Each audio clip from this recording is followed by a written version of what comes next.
Sure, that's a very, very difficult question at the moment, but there's a solution. I think the solution is, somebody said, I think it was in your group, to start building our own events, where we control the narrative and we decide what happens on that platform. And you can create a space where people can come and enjoy the music, enjoy what you do as DJs, and you can actually make people feel safe and try and disconnect from all of those elements and don't allow them into those spaces. And I think that's going to be the way forward, and also not to be restrictive as well. Music's music at the end of the day.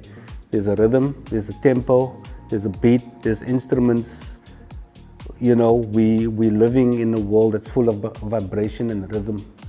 From the time that we've been in mama's womb, there was a heartbeat that was already conducting, and orchestrating what we were going to become as well. So I think it's very important for us to try and see the bigger picture, because our world don't evolve around clubs anymore. Don't evolve around promoters anymore. Don't evolve around negative people anymore. We gotta decide what the outcomes are going to be for ourselves. So if we can come together as a collective, or you can come together as a collective and say, guys, I got an idea, I got a contact, we can get a venue. Even if you get 10 people at your gigs, and you're building something, it's fine. Even if nobody rocks up, it's fine, but there's a lot of other benefits that come out of that. You're preparing yourself for the big stage.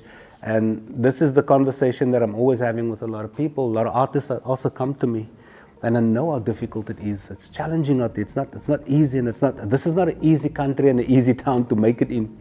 So the only way we're going to move forward is for like-minded people to come together and decide, guys, let's do this, and be transparent about the journey as well.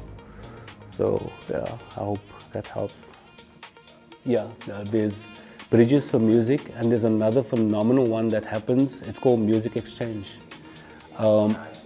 Yeah, that's probably the most high profile and the most well-connected people that you'll find in one space, because they invite international producers and artist management, like the biggest names.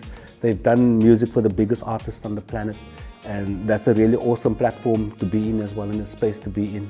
There's a gentleman called Martin Myers. You can follow him up on Facebook. He's been in the industry forever, and he's got a wealth of knowledge, and he's actually the person that orchestrates the music exchange programs. And try and be in those spaces all the time. Whatever workshops and seminars come your way, take advantage of the opportunity, because your collateral, or should I say your commodity, is going to be networking. That's going to be your commodity. Network. Don't only network with people within your circles, because you can't expect to be preaching to the converted and you're remaining in one space. It helps to kind of tap into people that's operating outside of your, if you want to call it, your space or your scope as well, because there's so much more for us to encounter, and that's the tools, and those are the things that is going to take us, into the places where we need to be.